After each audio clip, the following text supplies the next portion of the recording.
کے 70 افراد قتل کر دیے گئے، 70 قیدی بنا لیے گئے۔ اب یہ 70 قیدیوں کو واپس لے کر آیا جا رہا ہے۔ اس رستے میں بہت سے اہم واقعات پیش آئے، اور سب سے اہم واقعہ یہ بھی تھا کہ اللہ کے نبی صلی اللہ علیہ وسلم نے ایک جگہ پڑاؤ فرمایا، اور آپ نے فرمایا کہ جس جس کے پاس جو جو مال غنیمت ہے وہ یہاں جمع کرائے۔ مال غنیمت کیا ہے؟ دشمن جب حملہ آور ایک دوسرے پر ہوا کرتے تھے ان کا مال چھین لیا کرتے، اور اس کا طریقہ کار یہ تھا کہ جس شخص نے جس کو قتل کیا ہے اس کا مال اس پر ہی واجب ہوتا تھا، کسی اور کو ضرورت نہیں ہوتی تھی وہ مال اس سے حاصل کر لے۔ اسی جنگوں کے اندر جہاں یہ چیز ہوتی تھی کہ ہم دوسروں پر غلبہ پا لیں، وہاں یہ بھی موقع ہوتا تھا کہ دولت اکٹھی کر لی جائے۔ ایک بندہ زیادہ سے زیادہ دوسرے افراد کو قتل کرتا تھا تاکہ اس کے مال پر، اس کے گھوڑے پر، اور اس کے زرہ پر، اور اس کے ہتھیاروں پر، اور اس کے بعد جو کچھ موقع پر ہے وہ سب پر قبضہ ہو جائے۔ میدان بدر کے اندر بھی اس کے احکامات نہیں اترے تھے۔ ایک مشہور و معروف واقعہ بھی ذہن کے اندر آ گیا۔ عبدالرحمن ابن عوف رضی اللہ تعالیٰ نے ایک کافر کو مارا، اس کا مال سمیٹ لیا، مال اس کا گھوڑا بھی سمیٹ لیا، اس کے ایک ہاتھ میں پکڑ لیا، اس کے زرہ بھی پکڑ لی، اس کے ہتھیار بھی پکڑ لیے۔ اب چونکہ ابھی تک یہی تھا کہ جس کو قتل کرو اسی کا مال اسی کے حوالے ہے، یہ عرب کا دستور تھا۔ اب حضرت عبدالرحمن بن عوف رضی اللہ تعالیٰ نے یہ سارا سامان اپنے اوپر لادا ہوا اور گھوڑے کو پکڑا ہوا، اور یہ جا رہے جاتے جاتے نظر پڑ گئی امیہ ابن خلف کے اوپر۔ امیہ ابن خلف کے بارے میں آپ جانتے ہیں، بلال رضی اللہ عنہ کو اتنی تکلیفیں اور دکھ دیے۔ یہ امیہ ابن خلف کی کارستانی تھی، اسلام کا بدترین دشمن تھا۔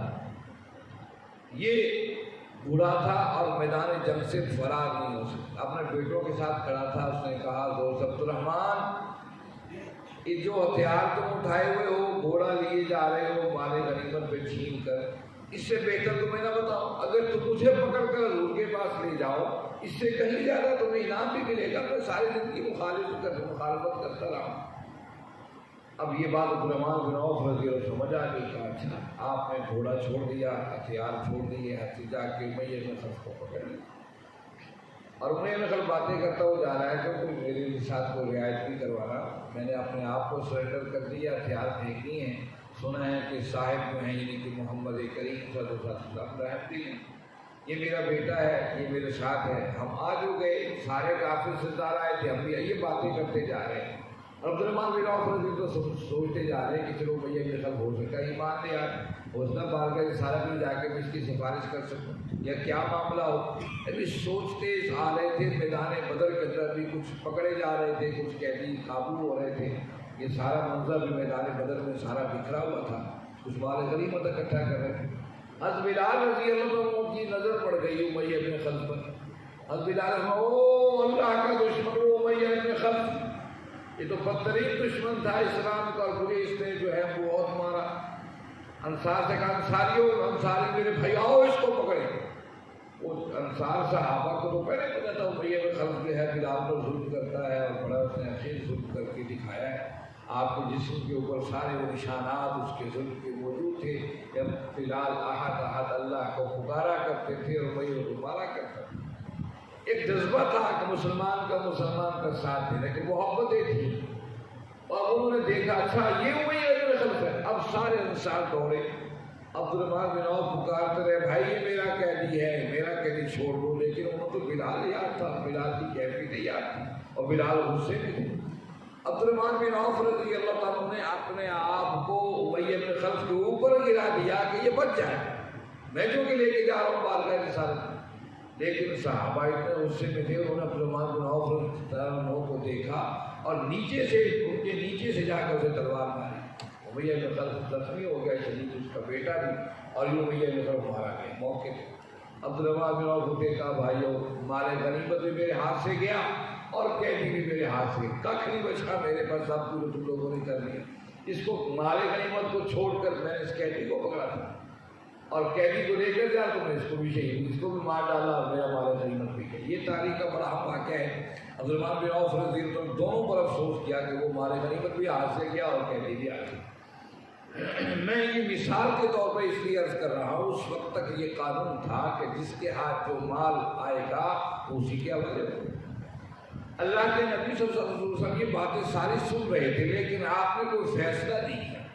یہ بحث چل رہی تھی، کیدی پکڑ کے آئے جا رہے تھے، مال غنیمت کے ساتھ تھا، اور ہماری یہ تصور تھا میں نے فلاں کو مارا ہے، فلاں کو مارا ہے، اس کا مال تو میرے پاس ہے اور ہم اسی کو نہیں دیں گے، کسی کو نہیں دیں گے۔ آپ یہ ساری باتیں سنتے سنتے تشریف لے کے آ رہے تھے، ایک مقام پر پہنچے، آپ نے صحابہ کو حکم دیا کہ جو جو مال غنیمت جس جس کے پاس ہے، جس جس سینہ ہے، کافروں یہاں پر اکٹھا کریں۔ اللہ کے نبی صلی اللہ علیہ وسلم کا حکم تھا، سارا مال غنیمت اکٹھا کر دیا۔ اس دوران لوگ آ کے پوچھ بھی رہے تھے، یا رسول اللہ صلی اللہ علیہ وسلم مال غنیمت کا کیا کریں؟ صحابہ کے دو گروہ بن چکے تھے۔ ایک گروہ کہتا تھا کہ ابھی تک اسلام نے کوئی احکامات نہیں اتارے ہیں، جس نے جس کا سامان ڈھونڈا پکڑا ہے اسی کا ہوگا۔ ایک گروہ کہتا تھا کافر نجس ہیں، مشرک ہیں، اللہ نے کہا ان شرک ظلم عظیم، شرک سب سے بڑا ظلم ہے، اور مشرک تو پلید اور ناپاک ہے۔ جب مشرک پلید ہے، ناپاک ہے، اس کا مال بھی ناپاک ہے، اس لیے ہم اس کو ہاتھ نہیں لگائیں۔ اب ایک گروہ یہ کہہ رہا تھا یہ ناپاک ہے، ہم سے دور کر دو۔ ایک طرف انتہا آخری تھی کہ بالکل اسے ناپاک سمجھ کر بالکل چھوڑے جا رہے تھے، اور ایک طرف یہ حدیث تھی کہ یہ مال غنیمت ہم اپنے قبضے میں کنٹرول میں کر لیں۔ آپ حضور سارا مال غنیمت یہاں اکٹھا کر دو، کہہ دی ایک طرف، اور مال غنیمت اکٹھا کر دیا کہ آپ ابھی مدینے تشریف نہیں لے گئے، راستے میں اسی وجہ قرآن کی آیات اتری۔ بسم اللہ الرحمن الرحیم، یسألونک عن الانفال قل الانفال للہ والرسول۔ یہ سورہ انفال کی پہلی آیات ہیں، یہ اتری۔ انفال کا مطلب ہے مال غنیمت۔ تو فرمایا کہ پوچھ رہے تھے وہ آپ سے کہ مال غنیمت کا کیا کریں؟ آپ بتا دیجیے مال غنیمت تو اللہ اور اس کے رسول کا ہے، یعنی کہ اللہ اور اس کا رسول فیصلہ کرے گا، کیونکہ دین اس کا ہے، اس کے دین کے لیے تو جہد آپ نے کی ہے، اس کے دین کے لیے اب آپ کے ذاتی مفاد تو تھے نہیں۔ اگر ذاتی مفاد ہے تو پھر تو ٹھیک ہے، آپ جیسے مرضی تقسیم کریں، لیکن آپ نے اللہ کے دین کے غلبے کے لیے تو جو کی آپ کا ذاتی مفاد نہیں تھا، اب یہ اللہ کے دین کا معاملہ ہے، وہ فیصلہ کہ اللہ اور اس کے رسول کریں۔ اور پھر یہ پہلے اب موقع یہ اللہ کے نبی صلی اللہ علیہ وسلم نے ایک سارا مال غنیمت اکٹھا کیا، تو شریعت یہ کہتی ہے پہلے اس کا خمس نکالا جائے، پانچواں حصہ اللہ کے نبی صلی اللہ علیہ وسلم کا ہے، اللہ کے جیسے چاہیں اس کو خرچ کرے، اور باقی کا حصہ آپ نے 313 جو میدان کارزار میں صحابہ شریک تھے ان سب کو آپ نے حصہ دیا۔ سوار کو دگنا حصہ ملا کیونکہ اس کی سواری یعنی گھوڑا یا اونٹ نے بھی میدان کارزار کے اندر کارہائے نمایاں سر انجام دیے، تو سوار کو سنبھالے رکھا، جو پیدل تھے انہیں ایک ایک حصہ ملا۔ آپ صلی اللہ علیہ وسلم اس موقع پر ایک ایسے فرد جو میدان جنگ میں شریک نہیں تھے، حضرت عثمان ابن عفان رضی اللہ عنہ، ان کا بھی حصہ مال غنیمت میں سے نکلا۔ تو یہ مال غنیمت پر سورہ انفال کی آیات یہ صورت اتری، اور صورت کے اندر غزوہ بدر کا پورا تبصرہ موجود ہے۔ اس لیے انشاءاللہ ابھی ہماری جو قرآن قرآن چل رہی ہے، سورہ اعراف ختم ہونے والی ہے، اس کے بعد سورہ انفال شروع ہوگی۔ آپ دیکھیں گے کہ اللہ رب العزت نے مال غنیمت کا فیصلہ نہیں کیا، پورے میدان بدر میں جو کمیاں کوتاہیاں کمزوریاں اہل ایمان سے ہوئی تھیں ان سب پر تبصرہ کیا ہے، اور بلا لات اور بغیر جو ہے لات و لال کے تبصرہ کیا ہے۔ اس میں جس کی بھی کمی کوتاہی تھی، چاہے صحابہ تھے چاہے کوئی تھے، واضح کر کے رکھ دیا۔ کیوں کہ اس تحریک نے اور نوجوانوں نے بزرگوں نے اسلام کا سرمایہ بننا تھا، انہی کی بنیاد پر عالم اسلام نے قیامت تک کے لیے آگے بڑھنا تھا۔ اس کی پوری حوالے سے انفال کے اندر موجود ہے، انشاءاللہ آپ اس کو سارا تذکرہ پڑھیں۔ اس موقع پر دو اور اہم واقعات ہوئے۔ ایک واقعہ راستے میں ہوا تھا، اس میں آپ صلی اللہ علیہ وسلم نے فرمایا کہ ہاں بھی جو فدیہ لے کر آئے، فدیہ دے قیدیوں کا، اور اس کے بعد اپنے آپ کو چھڑوا لے۔ یہ آپ نے فرمایا ابو بکر صدیق رضی اللہ عنہ کے مشورے پر، جو لکھنا پڑھنا جانتا ہے وہ لکھنا پڑھنا سکھائے۔ یہیں پر جب آپ یہاں سے مدینہ پہنچی، آپ نے اعلان فرما دیا تاکہ لوگ جائیں مکہ میں جہاں تک اس کا پیغام پہنچا سکتے ہیں پیغام پہنچائیں۔ لوگوں نے پیغام پہنچانے کی کوشش کی، مکہ میں پیغام پہنچ گیا۔ یا جو ہے پیسہ جو ہے وہ جس کو پیسہ دینا ہے وہ دے، جو پڑھا سکتا ہے وہ پڑھائے، وسائل نہیں۔ یہ مکہ کے اندر بھی بات پہنچ گئی۔ مکہ کے اندر پہلے کوہرام کی کیفیت تھی، ہر شخص چشکر تھا کہ بڑے بڑے ہمارے سردار مارے گئے، قتل ہو گئی، کیسے ہو گیا ہے، اور اس پر پابندی لگا دی تھی کہ مکہ میں کوئی کافروں پر نہ رو، مقتولوں پر کوئی نہ روئے، ہم پیسہ اکٹھا کریں گے، جو مال ہمارے پاس ہے، جو ابو سفیان قافلے کے ساتھ لے کر آئے ہیں، اسی سے ہتھیار خریدیں گے اور ایک بڑی کارروائی کریں گے تاکہ ہمارے جو مارے گئے مقتول ان کا ہم بدلہ و انتقام دیں۔ اسی دوران ایک شخص ہے عمیر بن وہب، یہ مکہ کے ذہین شخص بھی تھا اور سردار بھی تھا، لیکن مالی لحاظ سے بڑا غریب تھا۔ یہ صفوان بن امیہ کے پاس آیا۔ صفوان بن امیہ حتیم کے اندر بیٹھا ہے۔ حتیم کس کو کہتے ہیں؟ وہ آپ کو پتہ ہے خانہ کعبہ کے ساتھ یو شیپ کے اندر ایک خالی جگہ ہے، اسے حتیم کہتے ہیں۔ یہ کعبے کا ہی حصہ ہے اور انشاءاللہ یہ وقت آئے گا جب یہ حتیم کعبہ کا حصہ بنے گا، امام مہدی رحمۃ اللہ علیہ کہ ان کے زمانے کے اندر۔ تو حتیم کے اندر بیٹھا تھا صفوان بن امیہ، یہ بوڑھا شخص تھا لیکن مکہ کا سرداروں میں شمار ہوتا۔ عمیر بن وہب بھی اس کے پاس جا بیٹھا۔ عمیر بن وہب نے کہا صفوان بن امیہ سے، اگر مجھ پر قرض نہ ہوتا اور مجھے اپنی اولاد کی فکر نہ ہوتی کہ میرے مرنے کے بعد میرے بیوی بچوں کیا ہوگا، میں جا کر محمد صلی اللہ علیہ وسلم کو قتل کر دیتا۔ اور صفوان بن امیہ چونکا، اس نے کہا اچھا تم ایسا کرتے تھے؟ کہا میں کر دیتا، بس قرض اتنا ہے کہ میں بوجھ اتنا ہے کہ میں قرض سے سر نہیں اٹھا سکتا، میں اگر مارا گیا جا کر اس کام کے اندر تو میرا قرض جو ہے میری اولاد کو دینا پڑے گا، اولاد کے پاس وسائل نہیں ہے، ذریعہ ہوتی رہے گی۔ پھر یہ ہے کہ اگر میں مارا جاتا ہوں تو یہ کمائیں گے کھائیں گے کہاں سے؟ یہ بات بڑی اہم۔ صفوان بن امیہ نے کہا تیرا قرض میرے ذمہ آئے، جو تجھے قرض دینا ہے وہ قرض میں ادا کروں گا، اور جب تک میں زندہ ہوں تیری اولاد میرے ذمہ ہے، تیرا خاندان میرے ذمہ، جو میں کھاؤں گا وہ اسے کھلاؤں گا، جو میں پہنوں گا وہ اسے پہنوں، تو جا اور یہ کام کر دے۔ عمیر بن وہب کا بیٹا وہب بن عمیر، اس کا نام تھا وہب بن عمیر، وہ قید میں ہے اور ان 70 قیدیوں میں اس کو بھی شامل ہے۔ کہا میرے پاس تو بہانہ موجود ہے، میں اپنے بیٹا قید ہے، اس قید کے لیے جاؤں گا، رہائی کے لیے اس کو موقع ملے گا، میں اللہ کے رسول کو شہید کر دوں۔ اب اس نے اپنی تلوار کو اچھی طریقے سے اس پر دھار لگوائی اور اس کو زہر کے اندر بجھا دیا، اور جناب وہ پڑی رہی، اور پھر زہر عروج کرنے کے بعد یہ مدینہ چل پڑا۔ جب مدینہ میں داخل ہوا تو ابھی نیا واقعہ ہوا تھا، میدان بدر کے اندر فتح یابی کا، ہر چوک اور چوراہے پر اسی کا تذکرہ تھا۔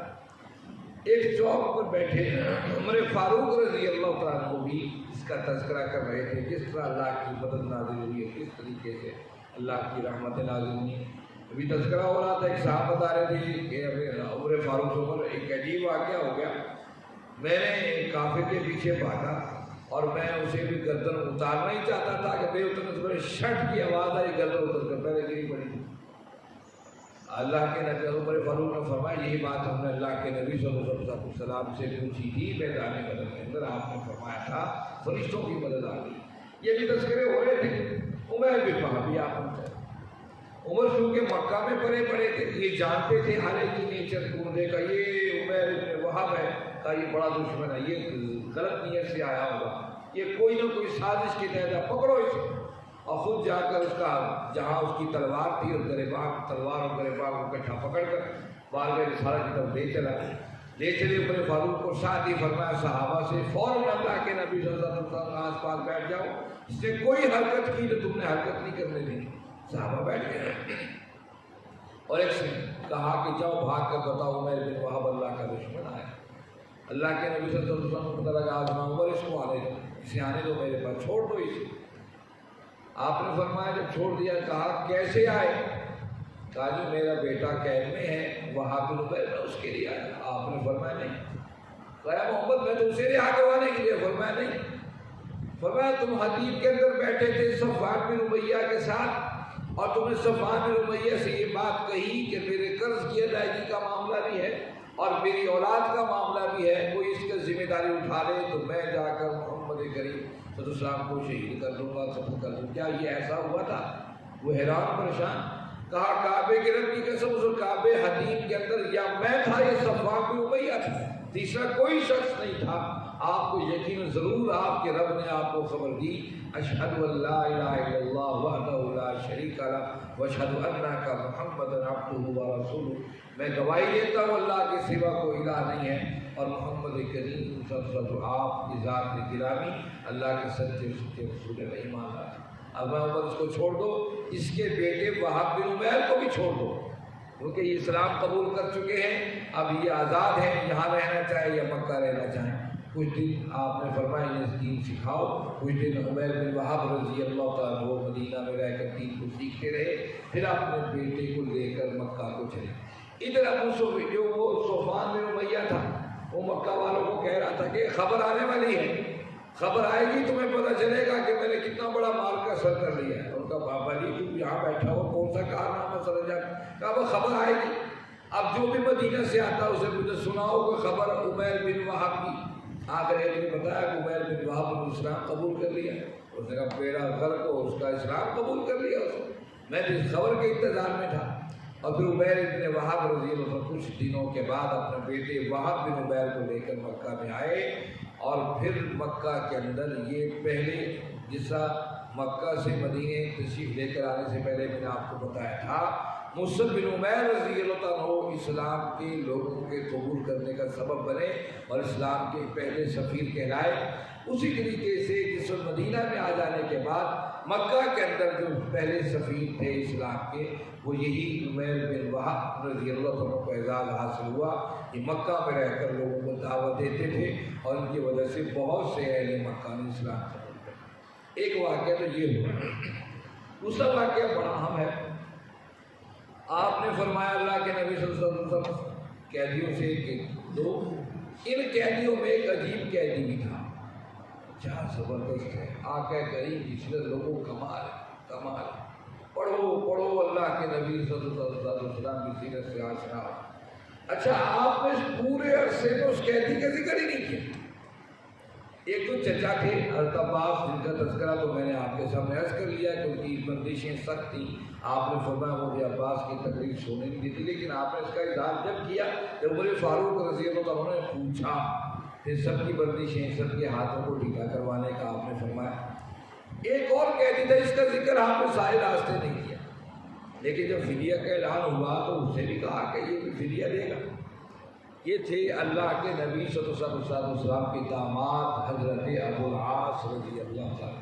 داماد کتنے پیارے ہوتے ہیں، آپ سب جن میں سے آپ کو بیٹیاں ہیں، بیٹیاں تو ہمیشہ پیاری ہوتی ہیں، پھر داماد اس نسبت سے اور پیارے ہوتے ہیں۔ آپ سب جانتے جب داماد گھر کے اندر آ جائے تو گھر میں ہلچل مچ جاتی ہے کہ جب یہ جائے تو کوئی اعتراض نہ ہو، گھر کے اندر ہر چیز بہترین اس کے لیے مہیا کی جاتی ہے۔ آپ سارے راستے آپ نے داماد کا ذکر نہیں کیا، نہ داماد سے پوچھا سناؤ، نہ داماد کی طرف نظر اٹھا کے دیکھی۔ ابو العاص آپ کے پہلے داماد ہیں، آپ کی بیٹی زینب رضی اللہ تعالیٰ عنہ سلام اللہ علیہا ان کے عقد میں آئی تھی۔ سب لہب کے بیٹوں نے آپ کی بیٹیوں حضرت رقیہ اور ام کلثوم رضی اللہ عنہما کو طلاق دے دی تھی۔ آپ نے ابو العاص سے بھی کہا تھا ابو العاص تم بھی طلاق دے دو۔ ابو العاص نے فرمایا کہ محمد صلی اللہ علیہ وسلم میں آپ کو نبی نہیں مانتا لیکن میں طلاق نہیں دوں گا، کیونکہ میری زندگی ان کے ساتھ بڑی اچھی گزر رہی ہے اور پورے مکہ کے دور میں بڑی اچھی اس خان گھر کی مثال دی جاتی کہ لوگوں دیکھو کیسا گھرانہ ہے ابو العاص اور زینب کا، تو ان میں کوئی لڑائی اور جھگڑا نہیں ہے۔ اس میدان جنگ میں وہ کفار کی طرف سے لڑنے کے لیے اور قیدی بنا دیے گئے۔ اب داماد قید میں ہے، آپ نے اس کا ذکر صحابہ سے کیا ہی نہیں۔ محدثین کی پوری تاریخ اور روایات اٹھا کے دیکھ لیجیے، آپ نے پوری تذکرہ نہیں کیا کہ لوگوں میرا داماد بھی اس میں ہے، تھوڑا خیال کرنا نہیں۔ جب یہ قیدیوں کے حوالے سے بات کر دی گئی تو ابو العاص سے بھی کہا کہ ابو العاص تم بھی جاؤ، تم بھی پیغام بھیجو مکہ میں، تمہارا فدیہ ادا کرے۔ اور پھر یہ ابو العاص نے فدیے کا پیغام بھیجا اور فدیہ ان کا آیا، اور فدیہ جب اللہ کے نبی صلی اللہ علیہ وسلم کے سامنے رکھے جا رہے تھے، فدیے کے اندر زینب رضی اللہ تعالیٰ سلام اللہ علیہ نے اپنے گلے کا ہار بھیجا اور وہ ہار آقا کریم صلی اللہ علیہ وسلم میں بطور فدیہ رکھا گیا۔ آپ کے آنکھوں میں آنسو آ گئے، لوگوں اللہ کے نبی کا کام دیکھی، عظمت دیکھی، اپنے دل کے ٹکڑے کبھی کسی کو نہیں سنائے کہ میں بھی تو انسان ہوں، میرے دل کی بھی کیفیتیں کیا ہوتی ہوں۔ یہ حال اس موقع پر رخصتی کرتے ہوئے حضرت اماں خدیجہ کبریٰ سلام اللہ علیہا رضی اللہ عنہا نے جہیز میں دیا تھا. حضرت زینب سلام اللہ علیہا رضی اللہ عنہ ہمیشہ مائیں اپنے کرلے سے اتار کے سونا اپنی اولاد اور بیٹیوں کو دیتی. اماں خدیجہ نے بھی دیا تھا. آج وہی حال آ کے کریم صلی اللہ علیہ وسلم کے سامنے آیا. آپ کی آنکھوں میں آنسو آ گئے. اب حضور کی آنکھوں میں آنسو صحابہ بھی رونے لگے کہ معاملہ کیا ہے؟ کہ کوئی یا رسول اللہ میں تم کی یا رسول اللہ کو کسی طرح اڑا دیا. فرمایا بھائیو یہ حال میری خدیجہ نے زینب کو اس وقت دیا تھا جب رخصت ہو رہی تھی زینب. اب یہ منظر دیکھا تو صحابہ بھی رو پڑے. آپ فرمایا بھائیو اگر تمہیں اجازت دو تو میں ہار بھی واپس کر دوں اور ابو العاص کو بھی واپس کر دوں. آپ نے صحابہ سے پوچھا صحابہ کہ تم اجازت دو. حضور اللہ کے رسول ہیں جو فیصلہ کر دیتے صحابہ تسلیم کر لیتے. کیا آپ کی زندگی اور کیا آپ کی زندگی کی آج کی ان کی ساری. آج تھوڑا سا کسی کو موقع مل جائے کسی جگہ وہ سمجھتا میں تو خدا بن گیا, سیاہ سفید کا مالک ہو گیا, جو کچھ چاہوں میں کرتا رہوں. قربان جائیے اللہ کے رسول میں اگر تم کہو یہ حال بھی میں زینب کو واپس کر دوں اور ابو العاص کو بھی واپس کر دوں. صحابہ نے آپس میں مشورہ کیا. فرمایا یا رسول اللہ ہمیں آپ کی یہ بات قبول ہے, ایک عزت کے ساتھ قبول ہے. ابو العاص جائیں اور زینب سلام اللہ علیہا رضی اللہ عنہ کو واپس بھیجیں, صحیح سلامت یہاں مدینہ تشریف لے آئیں. آپ نے فرمایا ٹھیک. آپ نے ابو العاص سے کہا ٹھیک ہے یہ ہاتھ میں لے جاؤ تم بھی جاؤ, اللہ کہ میری زینب کو مدینہ بھیج دو. اور ابو العاص رضی اللہ عنہ پھر واپس گئے. تھے کافر تھے لیکن دیکھو اس زمانے کے کافر بھی بڑے کمال کے لوگ تھے کافر. آج تو مسلمان ہو کے گر گئے ہیں اپنے مقاموں سے, یہ کافر ہو کر بھی اپنی زندگیوں کو کھڑا کیا کرتے ہیں. ابو العاص مکہ کے اندر آئے اور ابو العاص نے کہا سنو میں معاہدہ کر کے میں وعدہ کر کے آیا ہوں. یہ حال زینب سے میں یہ اپنے پاس رکھیے اور کہا کہ میں ان کو واپس مدینے بھیجوں گا. اللہ کے نبی صلی اللہ علیہ وسلم نے زید بن حارثہ سے فرمایا آپ مکہ کے بارڈر مکہ میں داخل نہ ہو جائے کہ ہوئیے کا باہر کھڑے رہیے گا اور یہ آپ کو جب زینب حوالے کا دن آپ ان کو لے آئیے. اور پھر ابو العاص نے ایسے ہی کیا اور انہوں نے زینب کو لیا اور لے کر آپ باہر چل پڑے. اب لیکن مکہ کے اندر ایک کوہرام مچا ہوا تھا, قتل و غارت تھی. ابھی تھوڑے دن پہلے تو واقعہ ہوا تھا, 70 کافر مارے گئے تھے میدان بدر میں, 70 قیدی. اور اب یہ محمد کی بیٹی صلی اللہ علیہ وسلم یہ سریعت جائے گی, یہ تو بڑی عجیب کہہ رہے ہیں. لوگ آ گئے, کہا کہ ابو العاص ہماری بات سنو, تم نے وعدہ کر کے آئے ہو محمد سے صلی اللہ علیہ وسلم سے کہ تم کی بیٹی بھیج دو گے, بھیج دو. تم نے جو وعدہ کیا ہے ہم اس وعدے کی پاسداری کریں گے. کافر تھے, انہوں نے کہا ہم اس وعدے کی پاسداری کریں گے. تم نے کہا کہ زینب کو چھوڑو تو ہم چھوڑ دیں, لیکن دن کے اجالے میں نہ دیکھو نہ, کیونکہ ہمارے بڑے بڑے سردار قتل ہو گئے یا ان کی اولادیں ان کے بیٹے ان کی بیٹیاں موجود ہیں تو انہیں جذبات بیدار ہو جائیں گے. اچھا محمد کی بیٹی صحیح سلامت یہاں سے چلی جائے, ہو سکتا ہے وہ کوئی نقصان نہ پہنچا دیں. آپ رات کے اندھیرے میں زینب کو رخصت کی. کمال دیکھیے, کافر کافر تھے لیکن دیکھو کیسے لوگ تھے, کمال مشورہ دیا, کہا ٹھیک ہے. اب ابو العاص رضی اللہ عنہ نے رات کو تیار کیا زینب رضی اللہ عنہ کو کہ آپ روانہ ہو جائیں. جب تیاری ہو رہی تھی ہند بن عتبہ آئی, یہ تاریخ گواہ ہے. ہند بن عتبہ ابو سفیان کی بیوی ہے اور اس کا باپ امیہ میدان بدر میں مارا گیا ہے. اور ہند بن عتبہ جو تھی یہ بڑی جذباتی تھی, اسلام کی بدترین دشمن تھی, سخت ترین دشمن تھی. یہ آتی ہے رات کو اور رات کو جا کر زینب سے کہتی زینب تیری ہماری دشمنیاں سینکڑوں تھیں, بدر میں بھی لڑے, میرا باپ قتل ہو گیا, اس کے 2 بھائی قتل ہو گئے. اور عرب کے اندر یہ بڑی بات تھی کہ باپ کا انتقام اور بھائی کا انتقام تو نسل در نسل چلا کرتا تھا. ہند بن عتبہ نے آ کر کہا زینب 100 لڑائیاں سہی, بدر کا میدان سجا, ہمارے مارے گئے, تمہارے بھی شہید ہوئے, مارے گئے, ہمارے بھی مارے گئے, لیکن تم بیٹی مکہ کی بیٹی ہو, مکہ کی بیٹی ہو. ہم محمد کی بیٹی نہیں سمجھ کے مکہ کی بیٹی سمجھتے. تو اگر تمہیں کسی سفر خرچ کی ضرورت ہو, پیسے کی ضرورت ہو, وسائل کی ضرورت ہو, میں اپنے وسائل اور پیسہ تمہیں دینے کو تیار. کمال دیکھیے, کافر تھے. اللہ نے ایسے منتخب نہیں کیا تھا آقا کریم صلی اللہ علیہ وسلم اس خطے کے لیے دشمن بدترین تھے، دین ان کے دماغوں میں نہیں پڑ رہا تھا، سمجھ نہیں آ رہی تھی، لیکن فطرتی طور پر جو ان کی فطرتیں تھیں وہ کمال تھی۔ دشمنی بھی اصولوں کی لڑتے تھے، اور لڑتے تھے تو اصولوں کے ساتھ لڑتے، مرتے تھے تو اصولوں کے ساتھ مرتے تھے۔ کہا زینب میرا گھر حاضر ہے، جس چیز کی ضرورت ہو۔ آپ نے فرمایا کہ مجھے کس چیز کی ضرورت نہیں ہے۔ اور پھر رات کے اندھیرے میں زینب سلام اللہ علیہ رضی اللہ عنہ کا العاص زید بن حارثہ کے حوالے کیا، اور زید بن حارثہ کے بارے میں آپ سب جانتے ہیں، یہ اللہ کے نبی صلی اللہ علیہ وسلم کے منہ بولے بیٹے تھے، اور ابھی تک وہ آیات نہیں اتری تھی اس میں لے پالا کا منہ بولے بیٹوں کے بارے میں احکامات تھے۔ یہ چونکہ بھائی سمجھے جاتے تھے جن کے حوالے کر دیا گیا۔ زید بن حارثہ رضی اللہ عنہ کے وہ لے کر آئے، جب حضور کے پاس پہنچے نا، اب زینب سناؤ میری بیٹی کیسا سفر گزرا، کیسی تکلیفیں مشقتیں تیری خاطر تم نے اٹھائی۔ تو زینب رضی اللہ عنہ نے وہ سارے واقعات، ہند بن عتبہ کی یہ بات بھی کی، یا رسول اللہ یا ابا جی رات کو ہند بن عتبہ میرے پاس آئی تھی اور یہ بات کہہ رہی تھی۔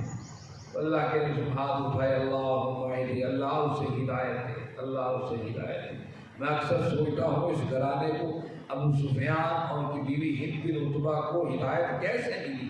میں دیکھتا ہوں کہ اللہ کے نبی صلی اللہ علیہ وسلم کے دعاؤں کا اثر تھا کہ میں جب مکہ فتح ہوا، اس خاندان کو ابو سفیان اور ان کی بیوی ہند بن عتبہ کو اسلام کی طرف اللہ نے عطا کی، آپ صلی اللہ علیہ وسلم کی دعاؤں کے سبب اور اہل بیت سے محبت کی بنا پر۔ لوگوں یہ دین محبت کا زمزمہ ہے، محبت ہے، اللہ اور اس کے رسول اس کے خاندان، حضور کے خاندان سے اور صحابہ سے جو محبتیں کرے گا، محبتیں اسے ناکام نہیں کرے گی۔ اللہ کے نیک بندوں سے جو محبت کرے گا، محبتیں ناکام نہیں کرے گی۔ آپ کے جیب میں رکھے ہوئے پھولوں کی خوشبو، پھول نکال دینے کے بعد جیب کے اندر بھی اس کی خوشبو برقرار رہتی ہے۔ تو یہ محبتیں ایسی ہیں جن کی خوشبوئیں دنیا اور آخرت میں خیر کا سبب بنے گی۔ اس لیے اچھے لوگوں کی صحبت اختیار کیجیے، اللہ اور اس کے رسول سے محبت کیجیے، اہل بیت سے محبت کیجیے۔ یہ محبتیں ہماری زندگی کا حاصل اور سرمایہ ہیں جو ہمیں کامیاب اور کامران کریں گی۔ آج فلسطین کے لیے پوری دنیا امت مسلمہ پریشان ہے۔ اس میں تین سبب ہیں۔ ایک سبب تو ہے کہ وہاں ظلم ہو رہا ہے اور مسلمان جو ہے اس کے لیے پریشان۔ دوسرا سبب وہاں پر قبلہ اول ہے، بیت المقدس ہے، جس کے لیے مسلمانوں کے دل دھڑکتے ہیں۔ اور تیسری سب سے بڑی بات وہ عرب ہے، اللہ کے نبی صلی اللہ علیہ وسلم عرب تھے۔ یہ تین محبتیں ایسی ہیں جو پوری دنیا کے اندر عام عوام الناس امت مسلمہ کے اندر ایک محبتوں کا زمزمہ جو ہے وہ جاری کیے ہوئے ہیں۔ کبھی بھی کسی جگہ پر بھی اگر تھوڑا سی کمزوری یا سرزوں سے کوئی ہو گئی، یہ اہل ایمان سیلاب کی حالت کے اندر اسرائیل پر ٹوٹ پڑیں گے، کیونکہ کے جذبات کو دشمنوں نے بڑا ریشتہ کر دیا ہے۔ اللہ رب العزت سے دعا ہے، اللہ رب العزت آپ اور ہم سب کو سیرت کو سمجھنے کی، آقا کریم صلی اللہ علیہ وسلم کی زندگی کو سمجھنے کی توفیق عطا فرمائے۔ وآخر دعوانا الحمدللہ رب العالمین والصلاۃ والسلام